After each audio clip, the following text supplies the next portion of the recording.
Hello everyone, I am here again back with my new video on class 6 literature chapter 4 My experiment with truth by Mahatma Gandhi.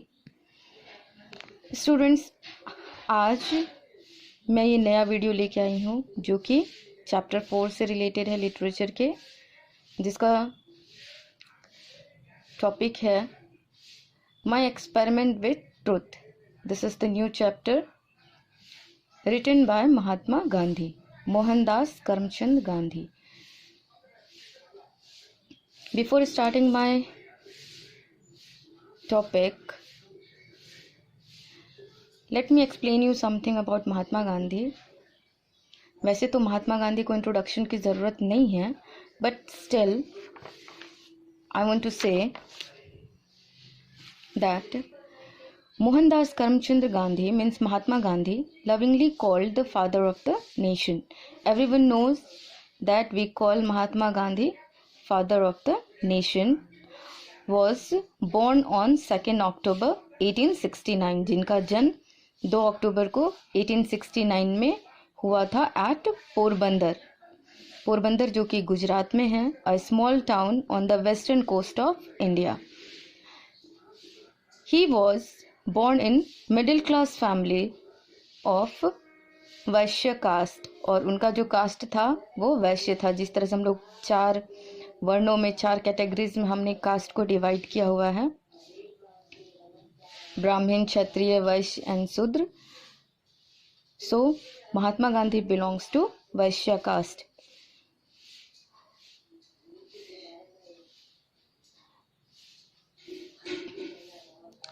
He had written so many stories, and this chapter especially, My Experiment with Truth, this is an autobiography written by Mahatma Gandhi. There is a difference between biography and autobiography. Biography हम किसको बोलते हैं? जो कि किसी के जीवन पे किसी दूसरे के द्वारा लिखा जाता है।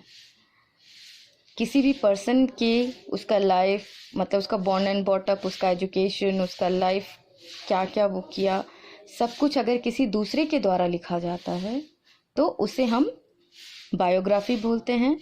And autobiography means, auto means self, तो जो खुद के लाइफ पे बुक लिखता है या अपने बारे में जो उसका आत्म बीता हुआ है, जो उसने फील किया है, जो उसने देखा है, वो सब कुछ जब वो खुद से लिखता है तो उसे हम ऑटोबायोग्राफी बोलते हैं।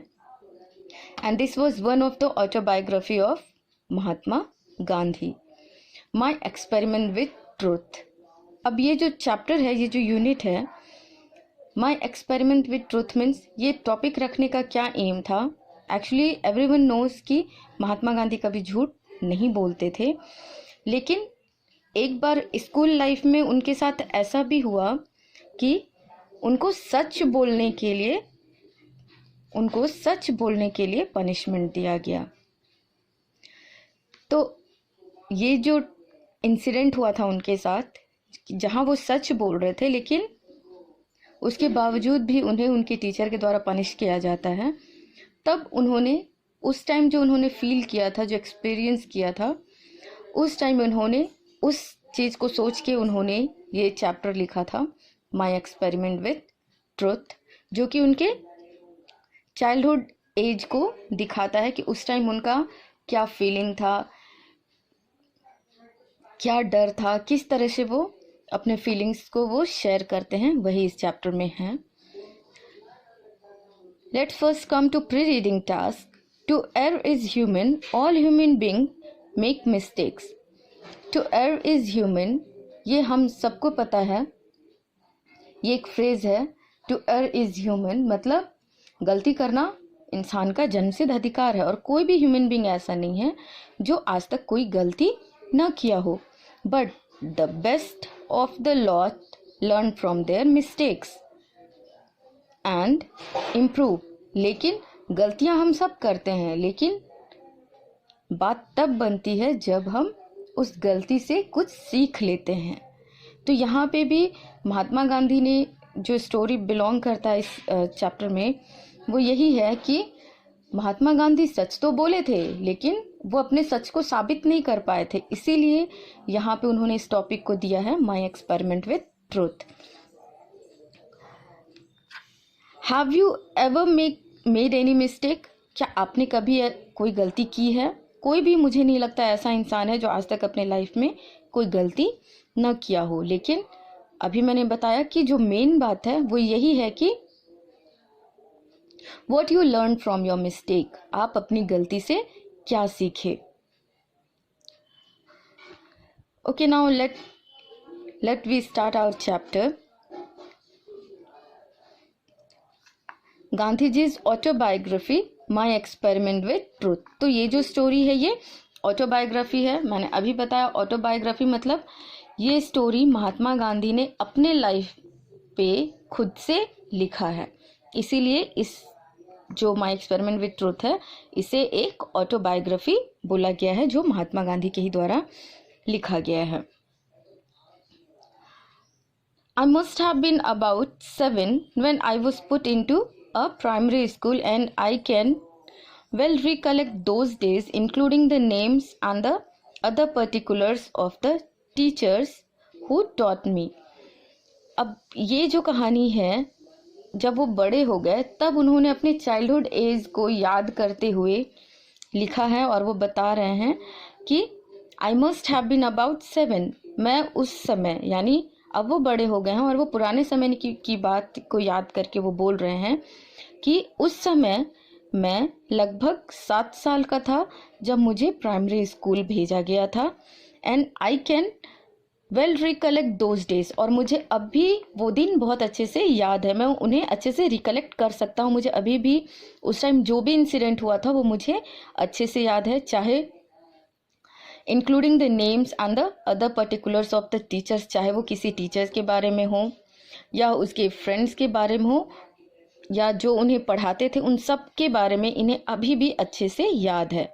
I do not remember having ever told a lie either to my teacher or to my schoolmates। फिर वो बोलते हैं कि मुझे याद नहीं है कि मैंने कभी भी स्कूल लाइफ में झूठ बोला होगा, या तो अपने टीचर से या फिर अपने स्कूलमेट्स से, या तो मेरे जो दोस्त थे जो मेरे साथ स्कूल जाते थे या मुझे जो टीचर पढ़ाते थे, मैंने कभी भी उनसे झूठ नहीं बोला था, मुझे जहाँ तक याद है। I used to be very shy and avoided all company. फिर महात्मा गांधी उस बुक में माई एक्सपेरिमेंट विथ ट्रूथ में वो मेंशन करते हैं, वो लिखते हैं कि बचपन से ही उनका नेचर बहुत शाय था। शाय मतलब बहुत शर्माते थे, झिझकते थे, खुल के किसी से मिलते नहीं थे, बात नहीं करते थे। एंड अवॉइडेड ऑल कंपनी, और बहुत ज़्यादा दोस्त नहीं बनाते थे, ज़्यादातर समय अकेले बिताते थे, तो उनके पास बहुत सारे फ्रेंड्स की कंपनी भी नहीं थी। My book and my lessons were my soul companion, और जो उनका बेस्ट फ्रेंड था वो सिर्फ उनकी किताबें थी और उसमें दिए गए अध्याय, जो लेसन्स थे उस बुक में, वही उनका बेस्ट कंपेनियन था, उनका सोल कंपेनियन। सोल मीन्स वही इकलौता उनका एक मित्र था, मतलब कि वो अपना मैक्सिमम टाइम जो है वो स्टडी में ही निकाल देते थे। To be at a school at the stroke of an hour and to run back home as soon as the school closed, that was my daily habit. और जो उनका डेली हैबिट क्या था कि बस टाइम होता था, बेल लगती थी, उस दौड़ के स्कूल भागते थे, जैसे ही स्कूल ख़त्म होता था वो चुपचाप अपना बैग उठाते थे और भागते भागते घर आते थे। यही उनका डेली रूटीन भी था। Two incident belong to this period have always clung to my memory. लेकिन उस टाइम कोई ऐसा 2 इंसिडेंट हुआ था जो उन्हें आज भी उनके दिमाग में बहुत अच्छे से याद है, वो उस चीज़ को भूले नहीं हैं। Clang means held on closely, मतलब कोई भी ऐसा इंसिडेंट जो कि लाइफ टाइम के लिए याद रहता है या बहुत लंबे समय तक याद रहता है, बहुत कोई भी ऐसी बात जो भूलती नहीं है। तो वो बताते हैं कि ऐसा 2 इंसिडेंट है जो अभी भी मुझे बहुत अच्छे तरीके से याद है। As a rule I had a this test for any reading beyond my school books, but somehow my eyes fell on a book purchased by my father. अब वो बोलते थे कि उनका जो as a rule I had distaste for any reading beyond my school books. उन्हें सिर्फ अपनी स्कूल की किताबें पढ़ना ही अच्छा लगता था. मतलब उन्हें रीडिंग का तो बहुत शौक था, तो वो रीडिंग में भी वो खास करके अपने स्कूल की बुक्स को पढ़ना वो ज़्यादा पसंद करते थे. लेकिन उनके जो फादर थे वो भी एडवोकेट थे, तो वो भी बुक्स वगैरह अच्छी अच्छी बुक्स रखते थे. तो लेकिन जो उनके फादर थे वो 2 बुक लेके आए थे जिसपे कि गांधी जी का नज़र जाता है और वो उसे पढ़ने से अपने आप को नहीं रोक पाते हैं. It was Shravana Pitra Bhakti Nataka, a play about Shravana's devotion to his parents. Everyone knows about Shravana. He was so dedicated towards their parents. तो वो जो श्रवण था, श्रवण कुमार, वो अपने सबसे ज़्यादा मातृभक्ति और पितृभक्ति के लिए जाना जाता है. सबसे आज्ञाकारी पुत्र के नाम से जाना जाता है क्योंकि वो अपने मम्मी और पापा को अपने कंधे पे टोकरी में बिठा करके पूरे तीर्थ यात्रा को घुमाता है, तीर्थ यात्रा करवाता है. तो इसीलिए उस टाइम वो सिर्फ अपनी स्कूल बुक्स पढ़ते थे. But there was 2 book. First one is Shravana Pitru Bhakti नाटका, जिसमें कि श्रवण के डिवोशन टू हिज पेरेंट्स को दिखाया गया है कि किस तरह से वो अपने जो माता पिता हैं, उनके जो पेरेंट्स हैं, उनके प्रति वो बहुत ज़्यादा जागरूक रहते हैं. And I read it with intense interest. और वो उस बुक को, श्रवणा पितृ भक्ति नाटक को, वो बहुत डीपली, बहुत अच्छे से गहराई में जा कर के उसे पढ़ते हैं. And one picture in the book showed Shravana's carrying his parents on pilgrimage. The book and the picture left an undying impression on mind. तो वो जो पिक्चर था, पिलग्रिमेज मीन्स तीर्थ यात्रा करवाना होता है, जिसका मतलब होता है journey to a holy place, यानी कि किसी भी पवित्र स्थल का, तीर्थ स्थल का यात्रा करना पिलग्रिमेज बोला जाता है. तो वो उस बुक में पढ़ते हैं कि किस तरह से श्रवण जो है अपने मम्मी पापा को अपने कंधे पे बिठा करके तीर्थ यात्रा करवाता है. The book and the picture left an undying impression on the mind. और वो जो बुक था और उसमें जो वो पिक्चर बना था जिसपे श्रवण जो है अपने मम्मी पापा को टोकरी में बैठा करके लेके जाता है और पूरी तीर्थ यात्रा करवाता है, ये जो पिक्चर था वो उनके दिमाग में एक अनडाइंग इम्प्रेशन, मतलब जो कभी भी ख़त्म नहीं हो सकता, ऐसा इम्प्रेशन उनके दिल दिमाग पे छोड़ता है. And here is an example for you to copy, I said to myself. फिर वो अपने आप को इस तरह से सोच के देखते हैं कि उन्हें भी उतना ही पितृभक्त और मातृभक्त बनना है. तो ये एक पहला बुक था, श्रवणा पितृ भक्ति नाटका, जो उनके लाइफ में गहरा इंप्रेशन छोड़ता है, जिससे वो बहुत ज़्यादा इफेक्ट होते हैं. और जो दूसरा बुक था, and another similar play was Harishchandra. जो दूसरा बुक था वो हरिश्चंद्र था. जिस तरह से पहले बुक में ये दिखाया गया कि हमें अपने पेरेंट्स का रिस्पेक्ट करना चाहिए, किस तरह से अपने पेरेंट को श्रवण जो है वो रिस्पेक्ट देता है और अपने कंधे पे बैठा करके पूरे 4 धाम का यात्रा कराता है. इन द सेम वे जो सेकंड बुक था, जिनका उनके लाइफ पे बहुत असर पड़ता है, वो रहता है Harishchandra. Captured my heart. Why should not all the truthful like Harishchandra. जब वो हरिश्चंद्र की बुक पढ़ते हैं तो उन्हें रियलाइज़ होता है, वो समझते हैं कि काश सब कोई हरिश्चंद्र की तरह ही होते जो कभी भी अपने लाइफ में झूठ नहीं बोले थे. Was the question I asked my self day and night. और जब वो हरिश्चंद्र की बुक पढ़ते हैं तो उससे ज़्यादा वो इतना ज़्यादा इम्प्रेस्ड हो जाते हैं कि वो यही सोचते हैं कि सारे लोग हरिश्चंद्र की तरह क्यों नहीं बन जाते. मीन्स कि जिस तरह से राजा हरिश्चंद्र, जिनको कि सत्यवादी बोला जाता है, मतलब कि वो अपने लाइफ में, उनको ट्रूथफुल पर्सन बोला जाता है कि उन्होंने अपने लाइफ में कभी भी झूठ नहीं बोला था. तो उनके दिमाग में दिन रात यही क्वेश्चन चलता है कि सारे लोग हरिश्चंद्र की तरह ही क्यों नहीं बन जाते हैं जो कभी भी झूठ नहीं बोलते थे. To follow the truth and go through all ordeals Harishchandra went through the one ideal it inspired me. लेकिन इतना कुछ होने के बाद भी जो हरिश्चंद्र है उनको मुसीबतों का सामना करना पड़ता है, पेनफुल एक्सपीरियंस होता है उन्हें। Harishchandra went through was the one ideal it inspired मी, यानी कि वो सत्य बोलने के बावजूद भी, मतलब एक अच्छा काम करने के बावजूद भी उन्हें बहुत सारी तकलीफ से गुजरना पड़ता है। There was another such incident during the time when I was in the 7th standard. अब उन्हें एक इंसिडेंट याद आता है, जब वो 7th स्टैंडर्ड में पहुंच जाते हैं तब उस टाइम उनके स्कूल के हेडमास्टर रहते हैं दोराबजी जिमी, जो कि उनके स्कूल के हेडमास्टर रहते हैं जिस स्कूल में ये पढ़ने जाते हैं। Dorabji Jimmy the headmaster was very popular among the boys. तो वो जो हेडमास्टर थे, क्योंकि गांधी जी एक बॉयज़ स्कूल में पढ़ने जाते थे, तो वहाँ के जो हेडमास्टर थे दोराबजी जिमी, वो बॉयज़ के बीच में या स्कूल के बच्चों के बीच में बहुत ज़्यादा फेमस थे। As he was a disciplinarian, a man of method and a good teacher, क्योंकि उनके अंदर बहुत सारी क्वालिटी थी। वो जितने ही अनुशासन प्रिय थे उतने ही वो तरीके से हर काम को करते थे और एक अच्छे शिक्षक भी थे, एक अच्छे टीचर भी थे। इसलिए जो भी बच्चे उस स्कूल में पढ़ते थे उन्हें बहुत ज़्यादा पसंद करते थे।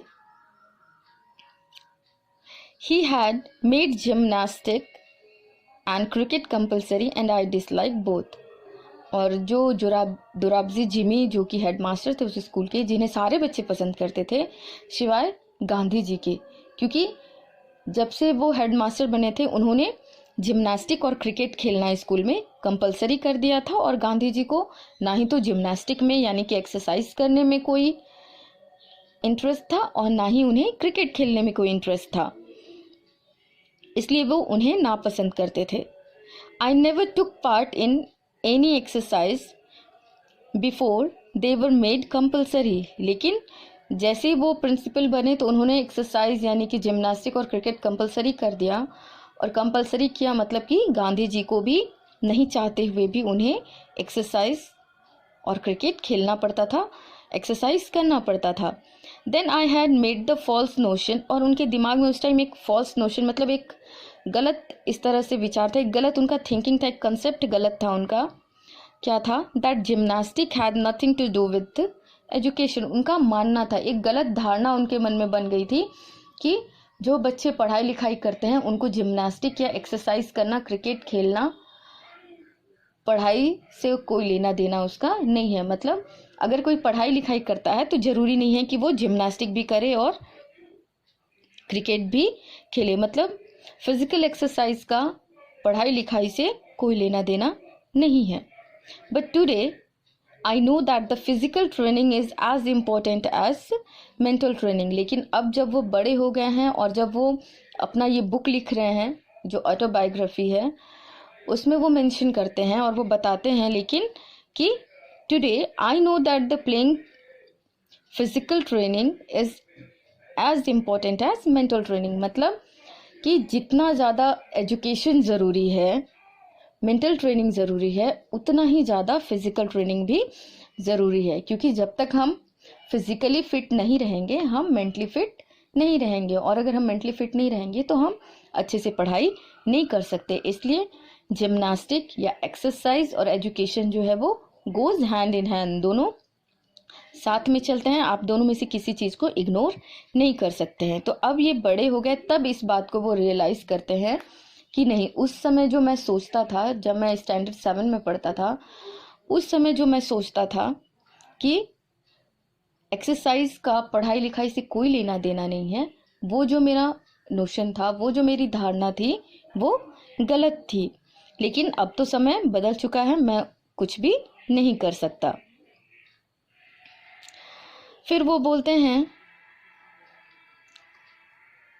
That the reason for my dislike for gymnastic was my keen desire to serve as nurse to my father.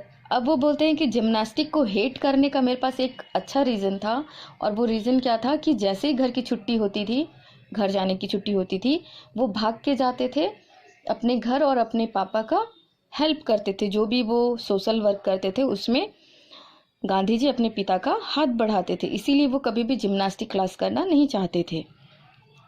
As soon as the school closed I would hurry home and begin serving him. और जैसे school की छुट्टी होती थी, school से छूटते थे, वो भाग के घर आते थे और अपने पापा की मदद करते थे। फिर एक दिन क्या होता है, I had to go from home to the school for gymnastic at 4 o'clock in the afternoon. अब उनको क्या होता था, डेली स्कूल जाना पड़ता था शाम को 4 बजे जिम्नास्टिक क्लास के लिए। आई हैड नो वॉच, लेकिन उस टाइम उनके पास कोई घड़ी भी नहीं थी। एंड द क्लाउड डिसीव्ड मी। और एक दिन क्या होता है कि उनको जिम्नास्टिक क्लास के लिए जाना रहता है, लेकिन उनके पास घड़ी भी नहीं थी, उन्हें टाइम का पता नहीं चलता है कि 4 बज गए हैं। मौसम ख़राब था, बादल लगा हुआ था, तो उन्हें स्कूल जाने में लेट हो जाता है। और जब वो वहाँ पे पहुँचते हैं, वो देखते हैं कि सारे बच्चे जो है ऑलरेडी स्कूल से जा चुके हैं, मतलब जो जिम्नास्टिक क्लास था वो ख़त्म हो चुका है। I had no watch and the cloud deceived me. When I reached the school, all the boys had already left. तो जब वो जिम्नास्टिक करने के लिए स्कूल पहुंचते हैं तो देखते हैं कि वो लेट हो गए हैं और सारे बच्चे जिम्नास्टिक करके घर वापस जा चुके हैं। The next day, on being asked the reason for absence, I told Mr. Jimmy what had happened.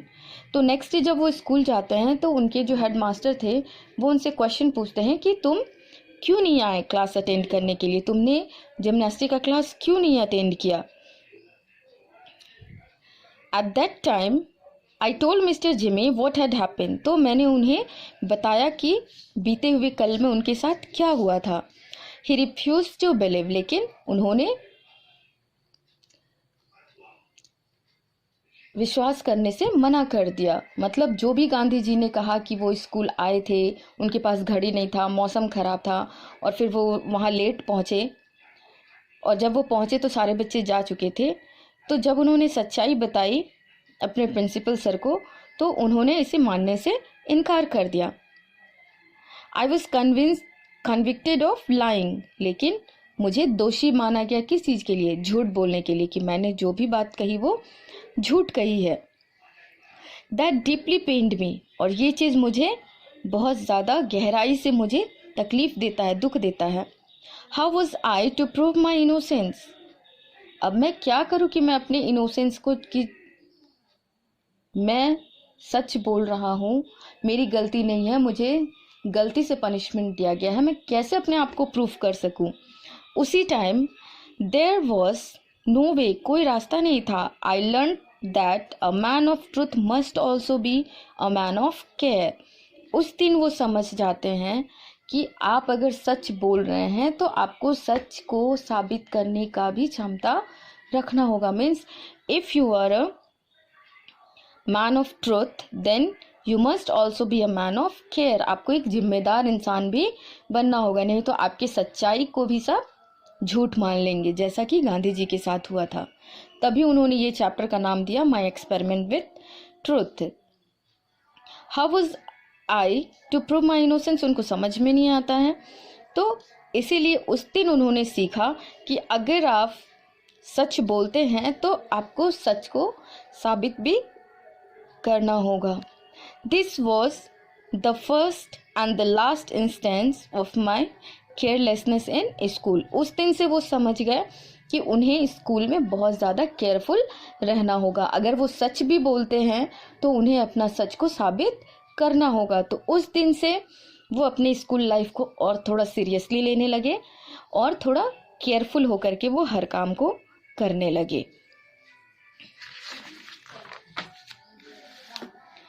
Now there is one more incident, but there is another neglect for which I am still paying the penalty. फिर वो अपना याद करके फिर वो book में जो वो लिखे हैं वो बताते हैं।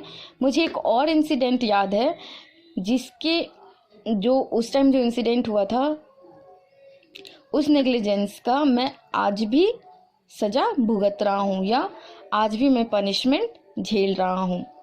I do not know when I got the notion that good handwriting was not necessary part of education. अब जैसे उनका एक पहला फॉल्स नोशन था, एक गलत धारणा थी, क्या थी कि पढ़ने लिखने का एक्सरसाइज से कोई लेना देना नहीं है। लेकिन जब वो बड़े हुए तो उन्होंने रियलाइज़ किया कि जितना ही मेंटल ट्रेनिंग इम्पॉर्टेंट है उतना ही फिजिकल ट्रेनिंग भी इम्पॉर्टेंट है।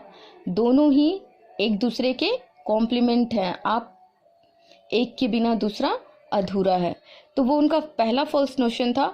और दूसरा भी एक फॉल्स नोशन था, वो क्या था, that good handwriting was nothing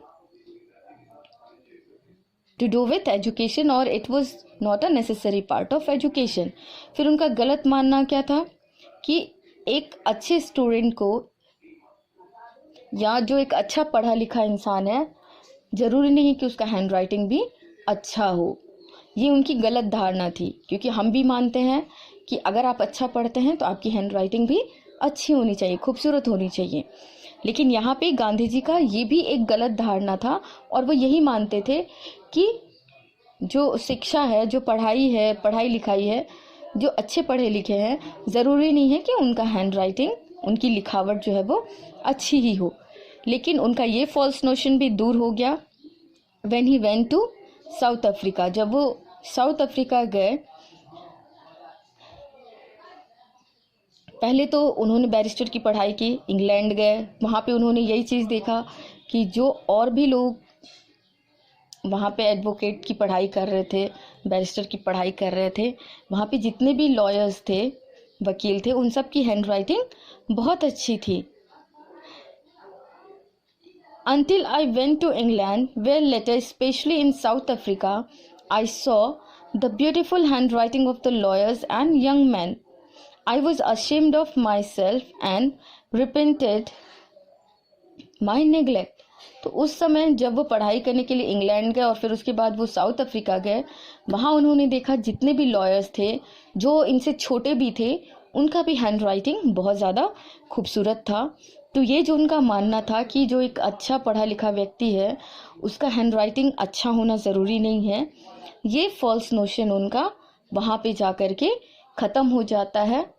और वो अपने नेग्लिजेंस के लिए, क्योंकि उनकी हैंड राइटिंग अच्छी नहीं थी और उन्होंने कभी भी अपने हैंड राइटिंग पे ध्यान नहीं दिया, अब जब वो अपना ऑटोबायोग्राफी लिखते हैं उस टाइम वो रिपेंट करते हैं, पछताते हैं और वो बोलते हैं कि मैं अपने उस समय की गलती का पछतावा आज भी कर रहा हूँ, उसकी सज़ा मैं आज भी भुगत रहा हूँ।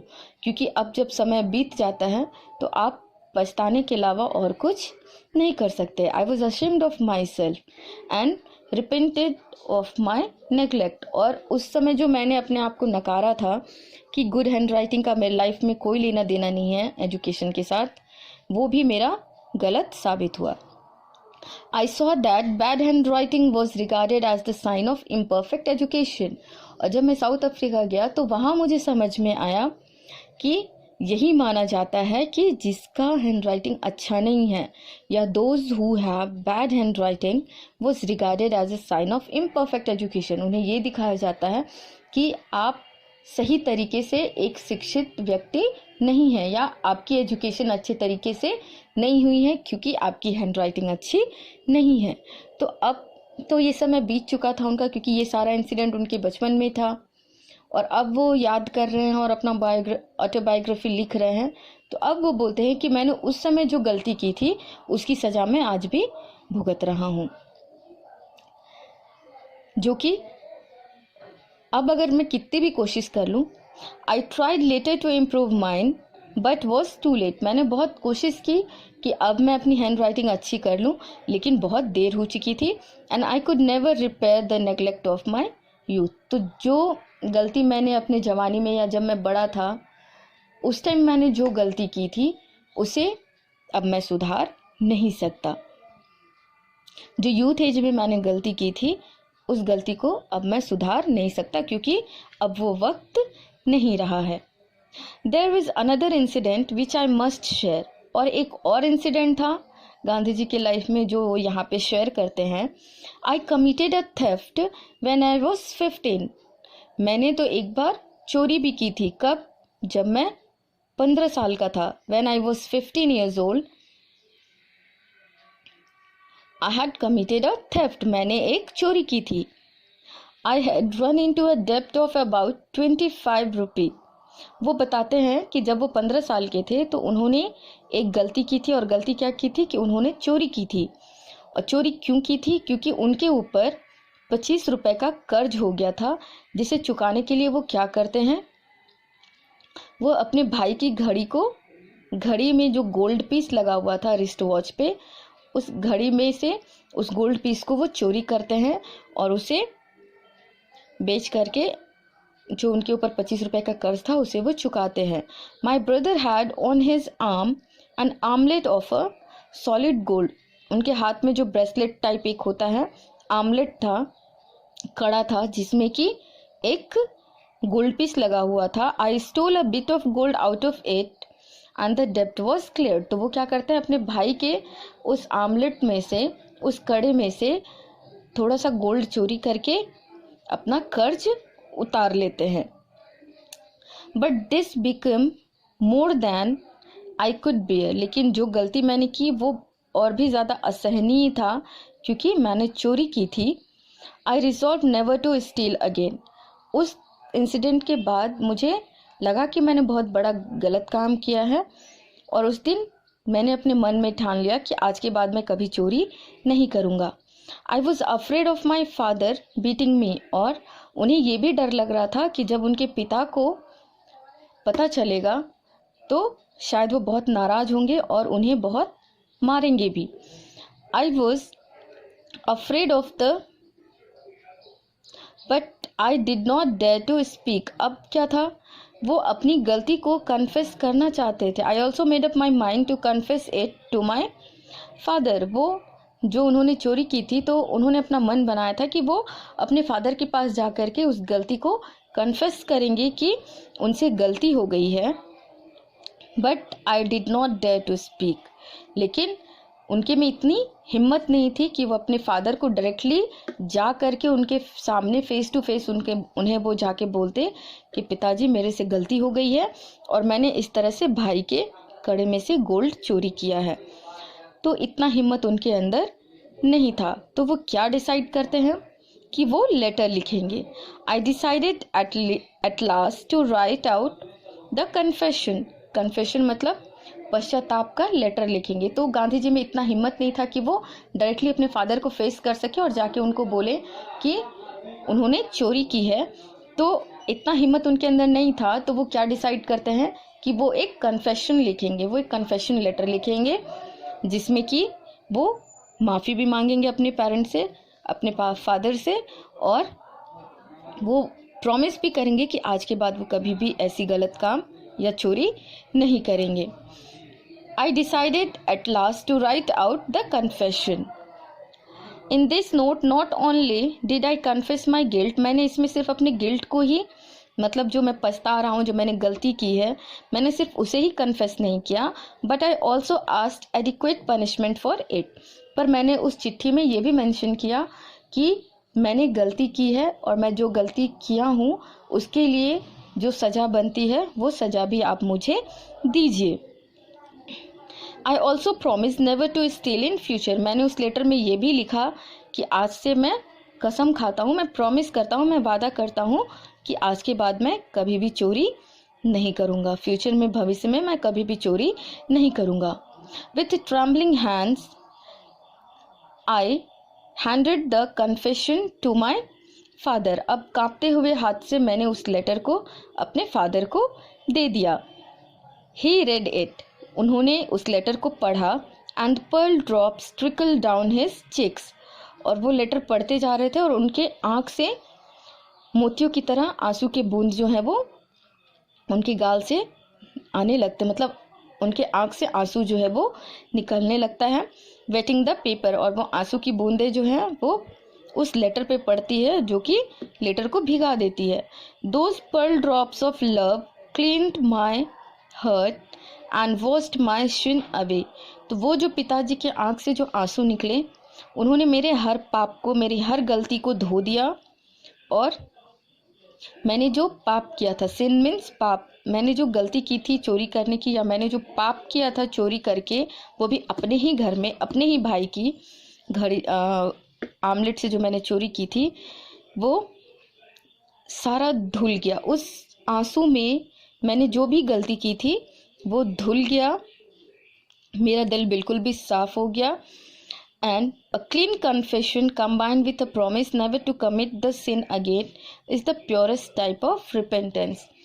तो मैंने जो गलती की थी चोरी करने की, तो वो आंसुओं के साथ पूरा धुल गया, और ये एक क्लीन कन्फेशन था, ये एक बहुत ही साफ सुथरा पछतावा था, जिसमें कि मैंने ये भी प्रॉमिस किया कि आज के बाद मैं कभी चोरी नहीं करूँगा, और मैंने जो गलती की है, मैंने जो पाप किया है चोरी करने का, ये मतलब मैं कसम खाता हूँ कि आज के बाद मैं ऐसा बिल्कुल भी नहीं करूँगा। यही मेरा प्योरेस्ट टाइप ऑफ रिपेंटेंस था। And this incident for me was an object lesson in अहिंसा। तो यही चीज़ था जो कि मुझे प्रेरणा दिया और मैं अहिंसा के रास्ते पे चल पड़ा। So this was the whole story of my experiment with truth. It is an autobiography written by Mahatma Gandhi, Mohandas Karamchand Gandhi. Now student, I think you are able to understand the whole chapter. In next video I will provide you question answers and other writing skills. Okay, that's all in this video, and please do subscribe my channel so that you can get latest videos.